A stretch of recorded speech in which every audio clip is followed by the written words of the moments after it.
उपाय रात भइल बा अचके में बेजोड़ घात भइल बा।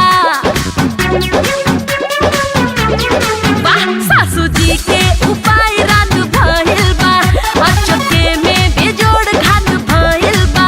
उनका हाथ दोनों गिरल बाटे धाय धाय धाय धाय धाय धाय।